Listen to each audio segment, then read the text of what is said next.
Hello दोस्तों, स्वागत है आपका सीयूईटी सीरीज में मेरे यूट्यूब चैनल पर। मेरा नाम है अर्जुन और आज हम डिस्कस करने वाले हैं बिजनेस एनवायरनमेंट चैप्टर, जो कि हमारा सीयूईटी के लिए काफ़ी ज़्यादा इंपॉर्टेंट चैप्टर रहता है बिजनेस स्टडीज से।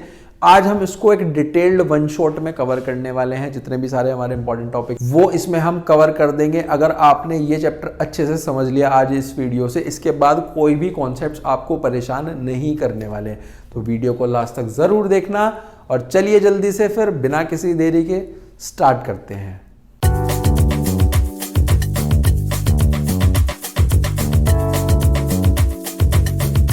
देखो, बिजनेस एनवायरनमेंट चैप्टर जो हमारा है चैप्टर नंबर 3 है और उसमें कुछ इंपॉर्टेंट टॉपिक्स हैं, जैसे कि हमारे पास बिजनेस एनवायरनमेंट के फीचर्स, उसकी इंपॉर्टेंस, उसका मीनिंग और बिजनेस एनवायरनमेंट की कितनी हमारी डायमेंशंस होती हैं। 5 डायमेंशंस होती हैं। सीयूईटी में इतना ही सिलेबस गिवन है आपका, जो कि आप अगर एनटीए की वेबसाइट पर जाकर देखोगे। लेकिन कुछ हमारे पास यहाँ पर और टॉपिक्स आ जाते हैं, जैसे कि न्यू इकोनॉमिक पॉलिसी यानी कि एलपीजी, डीमोनेटाइजेशन, उससे भी कई बार क्वेश्चन पूछा जाता है। वो भी मैं इस वीडियो में आपको कंप्लीट कराने वाला हूं, वो टॉपिक बहुत अच्छे से पढ़ाने वाला हूं। सबसे पहले हम स्टार्ट करते हैं बिजनेस एनवायरनमेंट के मतलब से। देखो, बिजनेस एनवायरनमेंट का मतलब हमारे पास यहां पर क्या लिखा गया है।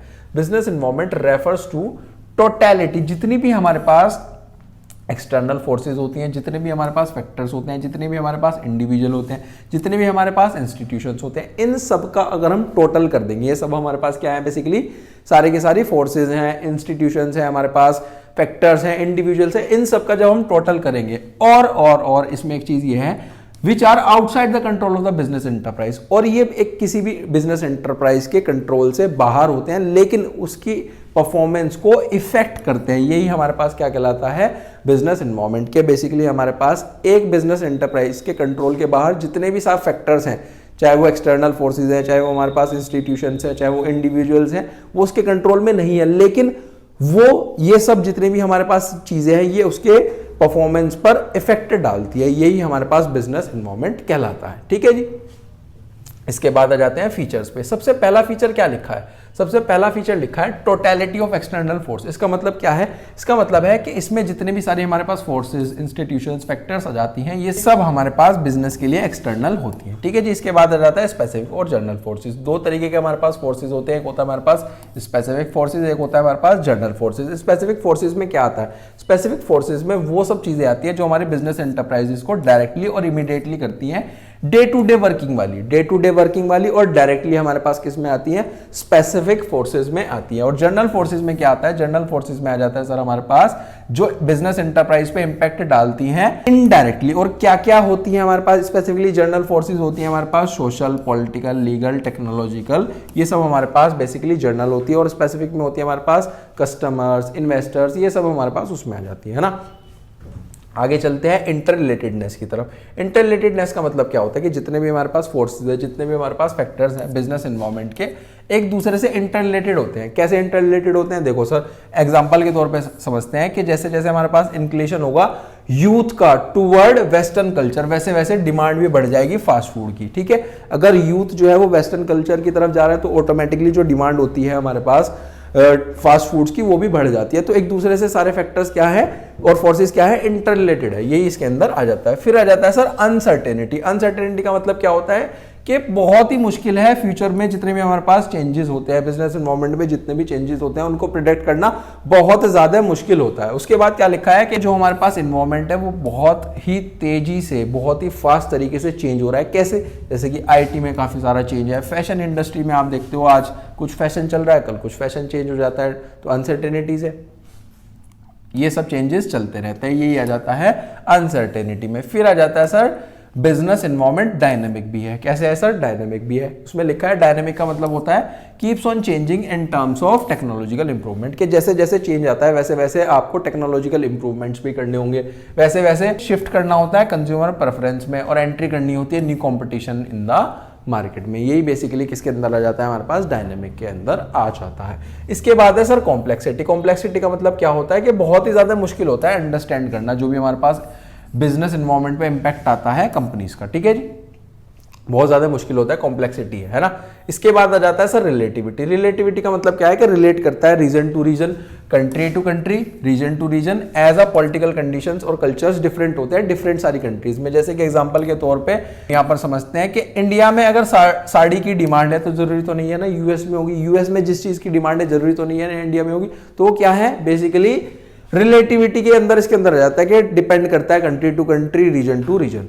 फिर आ जाते हैं सर हमारे पास इंपॉर्टेंस। यही थे बेसिकली हमारे पास फीचर, यहाँ पर कंप्लीट हो जाते हैं। आई होप आपको अच्छे से समझ में आया होगा। अब चलते हैं अपने इंपॉर्टेंस की तरफ। देखो इंपॉर्टेंस में सबसे पहला क्या लिखा है, enable the firm to identify opportunities and get the first mover advantage. इसका मतलब क्या है कि देखो सबसे पहले एग्जांपल के तौर पे समझो, सबसे पहले हमारे पास एक एप्लीकेशन कौन सा आया था, व्हाट्सएप आया था। व्हाट्सएप आया था जो कि किसके लिए फेमस था, चैट्स के लिए फेमस था। उसके बाद हमारे पास काफी सारे एप्लीकेशंस आए, लेकिन आज भी जो सबसे नंबर 1 पर माना जाता है वो क्या माना जाता है, व्हाट्सएप के। अगर हमें किसी को कुछ भी सेंड करना हो तो बोलते हैं सर आप मुझे व्हाट्सएप कर देना, किसी को कोई मैसेज करना है आप मुझे व्हाट्सएप कर देना, सीधा हम बोलते क्या है कि व्हाट्सएप कर देना, व्हाट्सएप कर देना। उसके बाद कितने सारे हमारे पास ऐसे एप्लीकेशंस आए, लेकिन हम आज भी सबसे ज्यादा किसका यूज करते हैं, व्हाट्सएप का यूज करते हैं। तो व्हाट्सएप को यहाँ पर क्या मिला है, उसने सबसे पहले अपॉर्चुनिटी को आइडेंटिफाई करा, इसलिए उसे फर्स्ट मूवर एडवांटेज यहां पर मिल गया। यही इसके अंदर बेसिकली आ जाता है। अब इसमें आप पढ़ लेते हैं। देखो क्या लिखा है कि बिजनेसमैन जो अंडरस्टैंड कर लेता है, स्कैन कर लेता है अपॉर्चुनिटीज को बिजनेस एनवायरनमेंट की अर्ली स्टेजेस में, उसे ज्यादा बेनिफिट मिलता है और बिग शेयर कैप्चर कर लेता है यहां पर मार्केट का, जैसे कि व्हाट्सएप ने करा है। ठीक है जी। इसके बाद आगे चलते हैं। आगे हमारे पास क्या लिखा है, आगे हमारे पास इसमें एक पॉइंट और लिखा है कि जो एनवायरनमेंट है वो क्या प्रोवाइड करता है, काफी सारी अपॉर्चुनिटीज प्रोवाइड करता है बिजनेस की सक्सेस के लिए। इसके बाद है helps the firm to identify the threats and early warning signals. Example के तौर पे जैसे कि हमारे पास स्कैनिंग करी बिजनेस एनवायरनमेंट की, मारुति उद्योग कंपनी ने बिजनेस एनवायरनमेंट की स्कैनिंग करी और उसने देखा क्वालिटेटिव इंफॉर्मेशन मिल गई। क्या इंफॉर्मेशन मिली कि फॉरेन कार मैन्युफैक्चरिंग कंपनी है वो हमारे पास इंडिया में एंटर करना शुरू कर रही है, वो अपना जो बिजनेस यूनिट है वो इंडिया में सेटअप करना शुरू कर रही है। क्या उनको अर्ली वार्निंग सिग्नल्स मिल गए, बिल्कुल सर इस तरीके से सिग्नल मिल गए। तो मारुति कार कंपनी ने क्या करा, मारुति कार कंपनी ने बेसिकली हमारे पास प्रोडक्शन बढ़ा दिया यहाँ पर। तो उनको क्या मिला, उन्होंने जैसे जैसे थ्रेट्स और हमारे पास वार्निंग सिग्नल्स को आइडेंटिफाई करना शुरू करा तो उनका फायदा हो गया। इसमें लिखा है अगर आप टाइमली स्कैनिंग कर लेते हो बिजनेस एनवायरनमेंट की, अगर आप अच्छे से स्कैनिंग कर लेते हो तो आपको क्या मिल जाता है, इंफॉर्मेशन मिल जाती है जल्दी।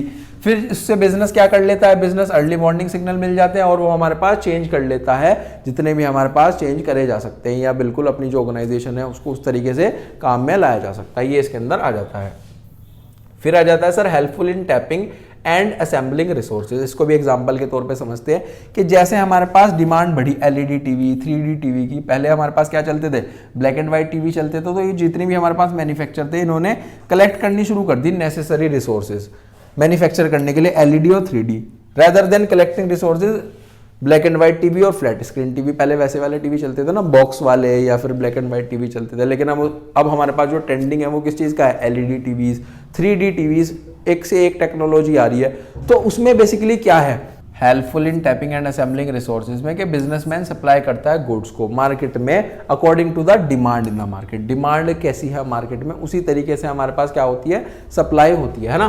सप्लाई क्या करने के लिए, टू सप्लाई आउटपुट्स। यहाँ पर क्या किस चीज़ की नीड होती है, इनपुट की, रॉ मटेरियल की, इन सब चीज़ों की बेसिकली हमारे पास नीड होती है। तो एक्वायर करते हैं रॉ मटेरियल, कैसे एक्वायर करेंगे, जितना भी रॉ मटेरियल जितने भी रिसोर्सेज है कैसे एक्वायर करेंगे, ये सोचते हुए माइंड में ये देखते हुए output demanded by the environment हमारे पास क्या है और सेलेक्ट करते हैं रिसोर्सेज जितने भी है according to the availability environment में जितनी भी अवेलेबिलिटी और डिमांड है ना, ये इसके अंदर आ जाता है। फिर आ जाता है help to adjust and adapt to rapid changes. इसके अंदर बेसिकली क्या आता है कि जितने भी हमारे पास आजकल अगर हम देखते हैं काफी सारे हमारे पास चेंजेस बहुत फास्ट तरीके से आ रहे हैं, है ना, और इन चेंजेस का बहुत ज्यादा इंपैक्ट होता है हमारे बिजनेस पे, बिल्कुल सर होता है।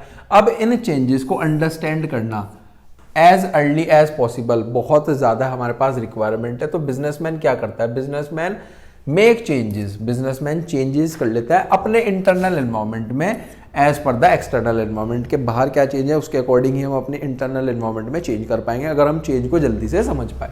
यही बेसिकली इस पॉइंट के अंदर आ जाता है ना। जैसे कि एग्जांपल के तौर पे हम देखें कि जैसे जैसे हमारे पास कंपटीशन बढ़ता है, कस्टमर्स भी हमारे पास क्या बनते जा रहे हैं, कस्टमर्स बिकमिंग डिमांडिंग, कस्टमर्स भी डिमांडिंग बनते जा रहे हैं। तो इसके लिए एक बिजनेस एंटरप्राइज को क्या करने की जरूरत है, बिजनेस एंटरप्राइज को बेसिकली रैपिडली हमारे पास चेंजिंग करने की जरूरत है, चेंजेस करने के लिए जरूरत है अपने टेक्नोलॉजिकल इन्वायरमेंट में।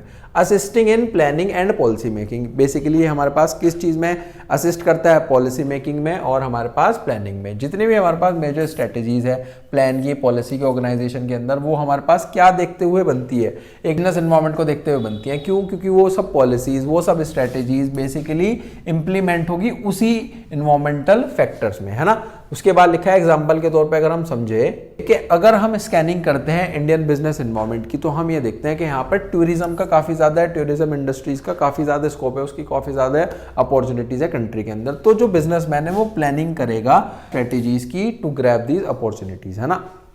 इसके बाद आ जाता है परफॉर्मेंस इंप्रूवमेंट। इसके अंदर बेसिकली क्या आ जाता है, जैसे जैसे कॉन्टिन्यूस स्कैनिंग करेंगे बिजनेस एनवायरनमेंट की, कंपनीज इजीली इंप्रूव कर पाएगी अपनी परफॉर्मेंस में। जितना हम इजीली हम स्कैनिंग कर पाएंगे उतना ही हम अपने परफॉर्मेंस में इंप्रूव कर सकते हैं। यही थे बेसिकली हमारे पास इंपॉर्टेंस। चलते हैं अब अपने नेक्स्ट टॉपिक की तरफ, जो कि क्या है, जो कि है dimensions of business environment. Basically हमारे पास यहाँ पर कुछ डायमेंशंस आती हैं, जैसे कि सबसे पहली डायमेंशंस होती है पॉलिटिकल, इकोनॉमिकल, सोशल, टेक्नोलॉजिकल और लीगल। ये हमारे पास बेसिकली 5 डायमेंशंस होती है, पॉलिटिकल, इकोनॉमिकल, सोशल, टेक्नोलॉजिकल और लीगल।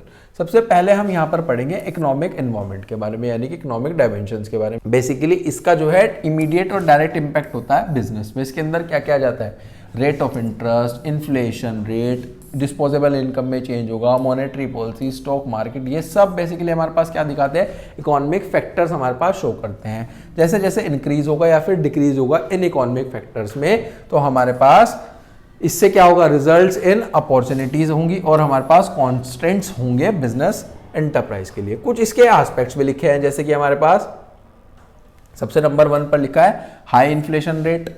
ये कांस्टेंट है as they increase the cost of production. जैसे जैसे अगर हमारे पास महंगाई बढ़ेगी वैसे वैसे कॉस्ट ऑफ प्रोडक्शन भी तो बढ़ेगी। Passing of the GST bill affect करता है हमारे पास ऑल बिजनेस ऑर्गेनाइजेशन, ये भी बेसिकली हमारे पास एक एस्पेक्ट बन जाता है इकोनॉमिक एनवायरनमेंट का।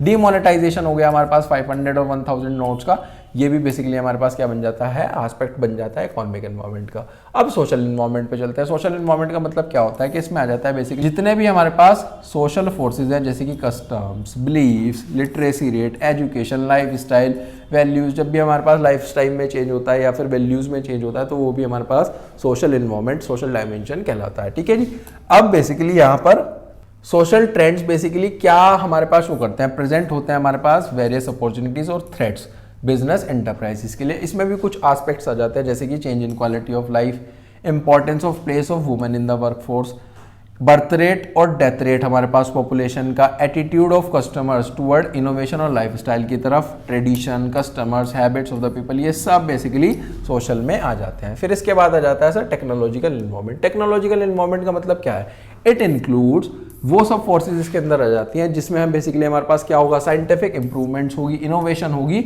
और कुछ हमारे पास नए वेज आएंगे प्रोडक्शन करने के गुड्स और सर्विसेज का। यही हमारे पास टेक्नोलॉजिकल एनवायरनमेंट में आ जाता है। इसके बाद आ जाता है कि एक बिजनेसमैन हमारे पास क्या करता है, क्लोजली मॉनिटर करता है सबसे पहले तो टेक्नोलॉजिकल चेंजेस, फिर अपनी ऑर्गेनाइजेशन में उन सब चेंजेस को लेकर के आता है। उससे उसे 2 फायदे होंगे, एक तो वो कंपटीशन को फेस कर पाएगा और एक अपनी जो प्रोडक्शन की क्वालिटी है, प्रोडक्ट की क्वालिटी है, उसको भी इंप्रूव कर पाएगा। ये बेसिकली इसके अंदर आ जाता है। कुछ एग्जांपल्स हैं, जैसे कि online sale of grocery items is becoming very common.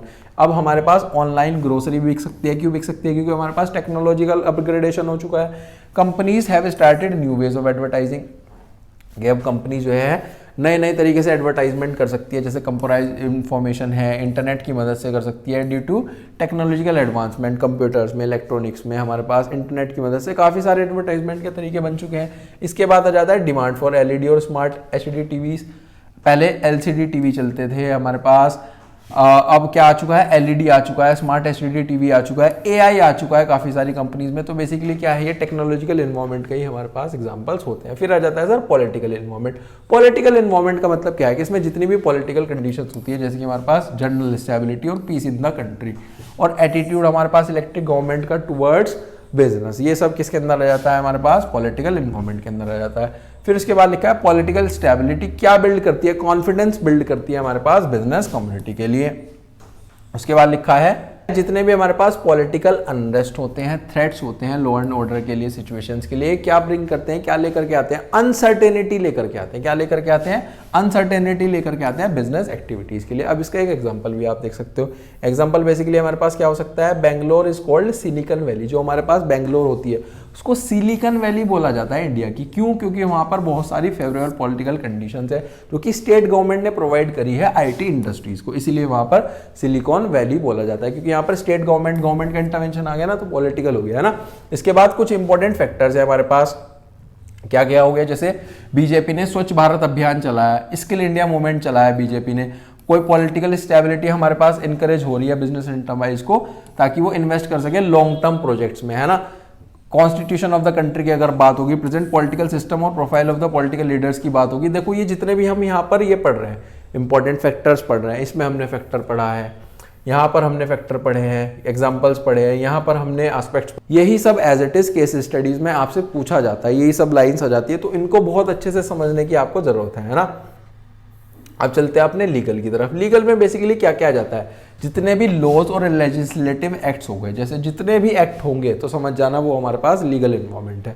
Administration order की बात होगी जो कि हमारे पास गवर्नमेंट ऑथोरिटी देगी, तो बेसिकली किसके अंदर आ जाता है? इसके अंदर आ जाता है। Court judgments, decisions related to the commission और एजेंसीज, हर एक level of the government, centre level पे हो, स्टेट लेवल पे हो, चाहे लोकल लेवल पे हो। कुछ इसके अंदर एस्पेक्ट्स भी आ जाते हैं, जैसे कि हमारे पास लीगल पॉलिसी आ जाती है रिलेटेड टू द लाइसेंसिंग और फॉरेन ट्रेड की, जब भी बात होगी वो इसके अंदर आएगा।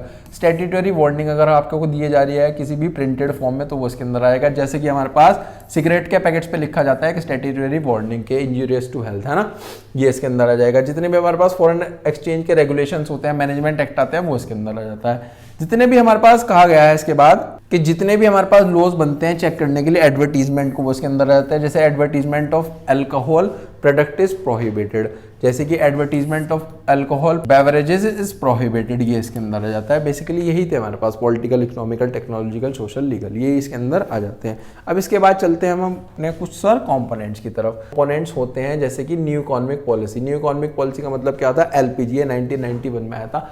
एक इंपॉर्टेंट चीज कब है कि ईयर है, एलपीजी है। एलपीजी में भी सबसे पहले हम पढ़ते हैं लिबरलाइजेशन। एल से होता है सर लिबरलाइजेशन। लिबरलाइजेशन का मतलब क्या होता है? लिबरलाइजेशन का मतलब होता है जितने भी हमारे पास अननेसेसरी कंट्रोल है, रेस्ट्रिक्शंस है बिजनेस पे, उनको रिमूव कर देना। यही बेसिकली किसके अंदर आ जाता है?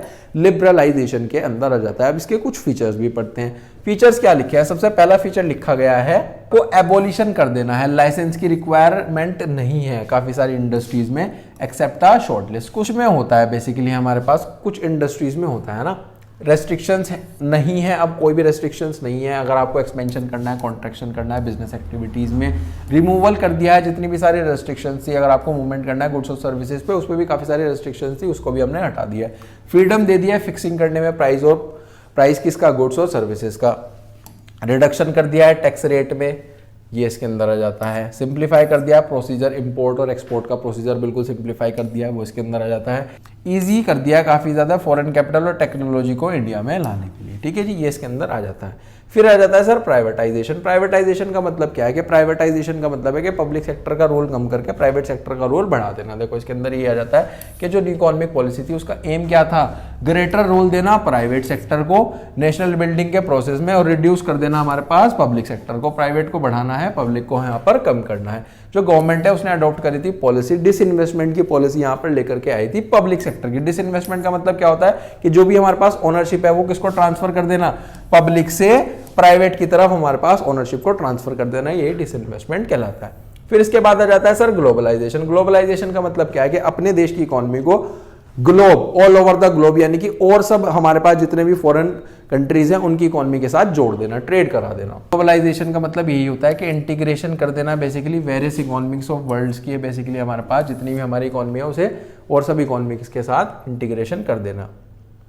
एक जो हमारे पास ग्लोबल इकोनॉमी होती है वो बाउंड्री लेस वर्ल्ड को शो करती है, जिसमें क्या होता है? Free flow of goods and services across nation. एक नेशन से, एक देश से बाकी सब जितने भी नेशन है वहाँ पर फ्री फ्लो हो सके गुड्स और सर्विसेज का, फ्री फ्लो हो सके कैपिटल्स का across different Nations, free flow हो सके इंफॉर्मेशन और टेक्नोलॉजी का। ऐसा नहीं अगर एक कंट्री, एक नेशन के पास अच्छी टेक्नोलॉजी है तो दूसरी नेशंस या बाकी जो कम डेवलप्ड नेशन है वहाँ तक भी वो सब टेक्नोलॉजी, वो सब चीज़ें पहुँच पाए। फ्री मूवमेंट कर देना पीपल का अक्रॉस बॉर्डर्स, ये भी इसके अंदर आ जाता है। फिर आ जाता है सर डीमोनेटाइजेशन। डीमोनेटाइजेशन का मतलब क्या होता है? डीमोनेटाइजेशन का मतलब क्या होता है? इसका मतलब होता है कि कैंसिल कर देना legal tender status of a currency unit in circulation. आपको पता ही है कि 8 नवंबर 2016 में हमारे पास डीमोनेटाइजेशन हुआ था, जिसमें जितने भी हमारे पास 500 और 1000 के नोट्स थे वो करेंसी सर्कुलेशन में नहीं थी। ये इसके अंदर बेसिकली आ जाता है कि इंडिया की गवर्नमेंट ने अनाउंस कर दिया था कि हमारे पास जितनी भी 500 और 1000 की करेंसी है वो डीमोनेटाइज हो चुके हैं, अब हम उसको लीगल टेंडर नहीं देंगे, है ना। फिर उसके बाद इसके अंदर लिखा है कि इससे 86% हमारे पास जितनी भी मनी थी सर्कुलेशन में, 86% जो है मनी इनवैलिड हो गई थी, क्योंकि सब जो है 500 और 1000 का ही नोट यूज करते थे। इससे बेसिकली हुआ क्या, जो पीपल ऑफ इंडिया थे वो डिपॉजिट करते थे, जितनी भी इनवैलिड करेंसी है वो बैंक्स में डिपॉजिट करनी पड़ती थी, आपको पता ही है। फिर उसके बाद एक 2000 का नोट चला था, वो मिलता था लोगों को, है ना। 500 के नए नोट बनने शुरू हो गए थे, वो आ गए थे। फिर उसके बाद मेन एम क्या था कि जितना भी हमारे पास करप्शन है, ब्लैक मनी है, इलीगल एक्टिविटीज है, वो इससे कम हो जाए। ठीक है जी। अब चलते हैं सर फीचर ऑफ डीमोनेटाइजेशन की तरफ। सबसे पहला फीचर क्या लिखा है कि डीमोनेटाइजेशन इज व्यूड, उसे देखा गया as a tax administration measure की तरफ।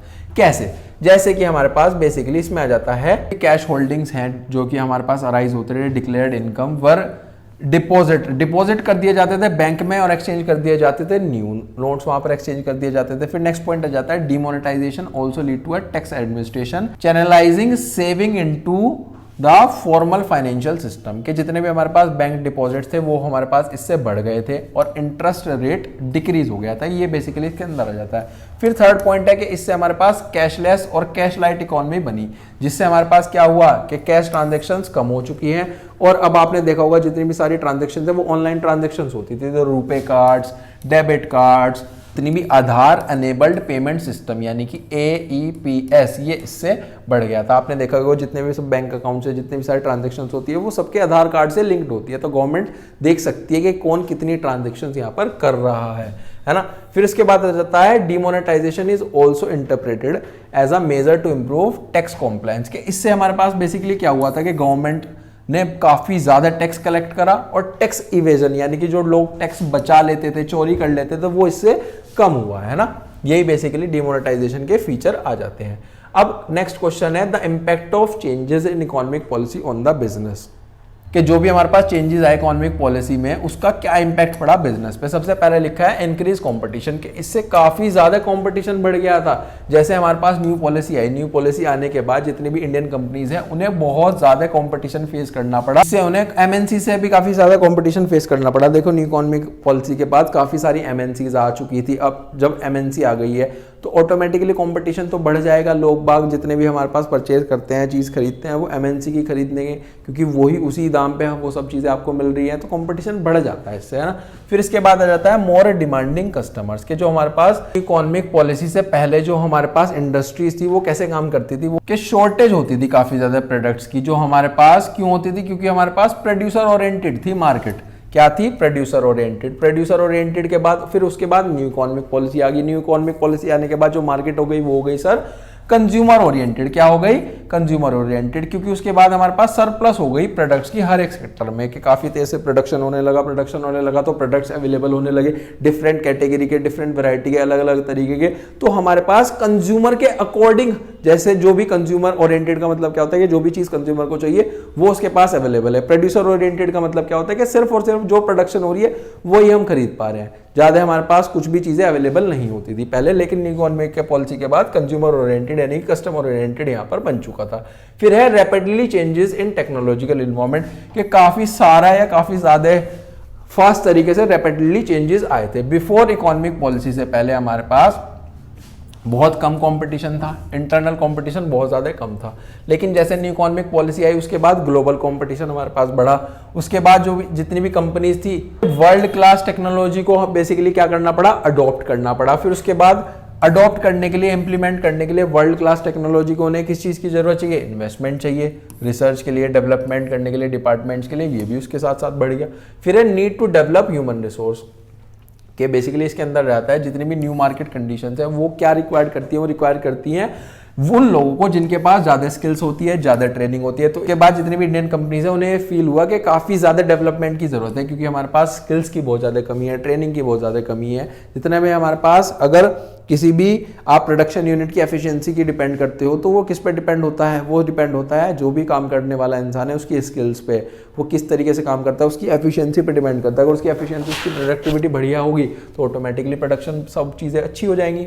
फिर है मार्केट ओरिएंटेशन। मार्केट ओरिएंटेशन का मतलब है क्या है कि पहले जो फर्म्स थी वो फॉलो करती थी सेलिंग कॉन्सेप्ट। इसका मतलब क्या होता है कि प्रोड्यूस करो first then go to the market, पहले आप प्रोडक्शन करो फिर हमारे पास मार्केट में जाओ। लेकिन अब उसके बाद न्यू इकोनॉमिक पॉलिसी के बाद जो कंपनीज फॉलो करती हैं वो क्या फॉलो करती है, वो करती है मार्केट कॉन्सेप्ट। इसका मतलब क्या है, planning products based on market research, के पहले आप रिसर्च करो फिर उसके बाद अपना प्रोडक्शन करो कि किस चीज की रिक्वायरमेंट है, कस्टमर क्या मांग रहा है, needs and wants of the customer से रिलेटेड। फिर आ जाता है सर नेसेसिटी टू चेंज। इसका मतलब क्या होता है, 1991 से पहले इंडियन एंटरप्राइजेज क्या फॉलो करती थी, वो फॉलो करती थी कुछ स्टेबल पॉलिसीज जो कि बहुत लंबे समय के लिए होती थी। लेकिन 1991 के बाद जितनी भी बिजनेस एंटरप्राइज है उन्होंने क्या मॉडिफाई करा, उन्होंने मॉडिफाई करा अपनी पॉलिसीज में, ऑपरेशंस में समय के साथ साथ। अगर उन्हें लगता है कि हमें अपग्रेडेड रहना है या फिर मार्केट में एक लंबे समय तक रहना है तो उन्हें क्या करना पड़ेगा, कुछ ना कुछ चेंजेस करने पड़ेंगे पॉलिसीज में, यही इसके अंदर आ जाता है। फिर इसके बाद आ जाता है लास्ट टॉपिक। इसके अंदर लिखा है हमारे पास आपको इम्पैक्ट बताना है गवर्नमेंट पॉलिसी चेंजेस का किसके रिस्पेक्ट में, एलपीजी, लिबरलाइजेशन, प्राइवेटाइजेशन, ग्लोबलाइजेशन, किस किस तरीके से। सबसे पहले लिखा है सर डाइवर्सिफिकेशन। डाइवर्सिफिकेशन का मतलब क्या जाता है कि जो फर्स्ट रिस्पॉन्स था वो काफी ज्यादा न्यू इकोनॉमिक पॉलिसी में क्या देखने के लिए मिला, डाइवर्सिफिकेशन मिला। कि जैसे हमारे पास जितनी भी कंपनीज थी उन्होंने डाइवर्सिफिकेशन लगा दिया कि जितने, जैसे रिलायंस है, रिलायंस ने क्या कर दिया, रिलायंस पहले बेसिकली कुछ लिमिटेड चीजों के लिए जाना जाता था, अब वो टेक्सटाइल में भी है, पेट्रोकेमिकल्स में भी है, आईटी में भी है, कम्युनिकेशन में भी है, इतने सारे डाइवर्सिफिकेशन कर दिए। इसके बाद आ जाता है जॉइंट वेंचर्स और कोलैबोरेशन एमएनसीज के साथ। जैसे कि हमारे पास काफी सारे कोलैबोरेशंस और जॉइंट वेंचर्स देखने के लिए मिला, जैसे कि Ford enter with Mahindra, Ford enter हो गया महिंद्रा के साथ, जैगवार टाटा मोटर्स के साथ एंटर हो गया, जनरल मोटर्स हिंदुस्तान मोटर्स के साथ हो गया, होंडा ने एंटर करा SIEL के साथ। तो काफी सारे कोलैबोरेशंस, मतलब जो भी कंपनीज हैं वो मिल करके बिजनेस चलाती हैं, यही हमारे पास क्या कहलाता है, कोलैबोरेटेड या फिर हमारे पास जॉइंट वेंचर कहलाता है। फिर इसके बाद आ जाता है ब्रांड बिल्डिंग। ब्रांड बिल्डिंग में क्या लिखा है कि जितने भी एक्सपेंडिचर्स थे कंपनी के, जितने भी एक्सपेंडिचर्स थे कंपनी के, वो किस पे फोकस करने लगे, बिल्डिंग ब्रांड्स, यानी कि ब्रांड्स बनाने पे फोकस करने लगे। जैसे कि जितनी भी सब MNCs थी उन्होंने काफी ज्यादा हमारे पास इन्वेस्टमेंट करा ब्रांड बिल्डिंग में, जैसे कि LG हो गया, सैमसंग हो गया, ह्यूंडई हो गई, ये सब हमारे पास बेसिकली बहुत बड़े बड़े ब्रांड है, MNCs हैं, ऑल ओवर द ग्लोब ये ट्रेड करते हैं, है ना। Use of the latest technology, latest technology का भी यूज करा गया वहां पर। कैसे करा गया, फर्स्ट मूवर एडवांटेज लेने के लिए कंपनीज ने क्या करा, लेटेस्ट टेक्नोलॉजी का इस्तेमाल करना शुरू करा। उसके बाद लिखा गया है कि जो हमारे पास टेक्नोलॉजी चेंजेस थी वो काफी ज्यादा इंपॉर्टेंट हो गई थी हर एक कंपनी के लिए। क्यों, क्योंकि अगर वो एक्सपेंडिचर करेंगे हमारे पास रिसर्च पे, डेवलपमेंट पे, डिपार्टमेंट्स के लिए, तो तभी तो सर्वाइव कर पाएंगे एक कॉम्पिटिटिव मार्केट में और लेटेस्ट टेक्नोलॉजी यूज कर पाएंगे। फिर है इंप्रूव्ड कंपनसेशन लेवल। इसके अंदर आ जाता है कि हमारे पास जो कंपनसेशन लेवल था, यानी कि जो सैलरीज थी वो भी सब बढ़ाई गई, मैनेजरियल लेवल पे, टेक्निकल सर्विसेज में सब में बढ़ा दी गई। जो हमारे पास स्टार्टिंग सैलरी थी इंजीनियर्स की, मैनेजमेंट ग्रेजुएट्स की, वो भी बढ़ा दी गई। इंसेंटिव स्कीम्स काफी ज्यादा लेकर के आई गई। फिर आ जाता है sir customer focus. Customer focus का मतलब क्या है कि जो भी हमारे पास मार्केट था उसका जो फोकस था वो शिफ्ट हो गया था प्रोडक्ट से किस चीज पे, सेटिस्फाइंग कस्टमर नीड्स पे। पहले तो प्रोडक्ट पे फोकस करा जाता था, अब फोकस करा जाता है कस्टमर की नीड पे, क्योंकि customer is the king pin of the market, यही हम पढ़ते हैं। जितनी भी हमारे पास कंपनीज है वो आने लगी वेरियस स्कीम्स के साथ ताकि जो कस्टमर्स है वो अट्रैक्ट हो जाए। उसके बाद क्या लिखा है कि काफी ज्यादा एक डिफरेंस देखने के लिए मिला नेचर और क्वालिटी ऑफ द प्रोडक्ट्स में, जो आज ऑफर करे जाते हैं और जो पहले ऑफर करे जाते थे। यही था बेसिकली हमारे पास chapter number 3 business environment. I hope आपको बहुत अच्छे से समझ में आया होगा गाइज। इससे बाहर CUET में कोई भी टॉपिक आपका नहीं आने वाला है। मैंने सारे टॉपिक्स अच्छे से कवर कर दिए हैं इस डिटेल्ड वन शॉट वीडियो में, जो कि रिवीजन के पॉइंट ऑफ व्यू से थी, इसलिए हमने थोड़ा सा रैपिडली और स्पीडली इस चैप्टर को कवर करा है। और इसके बाद इससे related 50 most important MCQs CUET level के इस चैप्टर के, यानी कि बिजनेस एनवायरनमेंट के, आने वाले हैं आज इवनिंग में। उसको बहुत अच्छे से प्रैक्टिस करना है गाइस अगर आप CUET लेवल का एग्जाम जो है अपना क्रैक करना चाहते हो। अदरवाइज काफ़ी ज़्यादा MCQs की आपको प्रैक्टिस करके देखनी है टाइमली आपको, ताकि सारी चीज़ें कंप्लीट कर पाए, सारे MCQs बहुत अच्छे से समझ पाए, कंप्लीट कर पाए। और वीडियो अच्छी लगी हो तो चैनल को प्लीज़ सब्सक्राइब करें, अपने दोस्तों के साथ वीडियोस को ज़्यादा से ज़्यादा शेयर करें। अगर आपको कोई भी डाउट आता है तो इस वीडियो में कमेंट सेक्शन में आप उससे पूछ सकते हो, और मिलते हैं नेक्स्ट वीडियो में। Till then, thank you.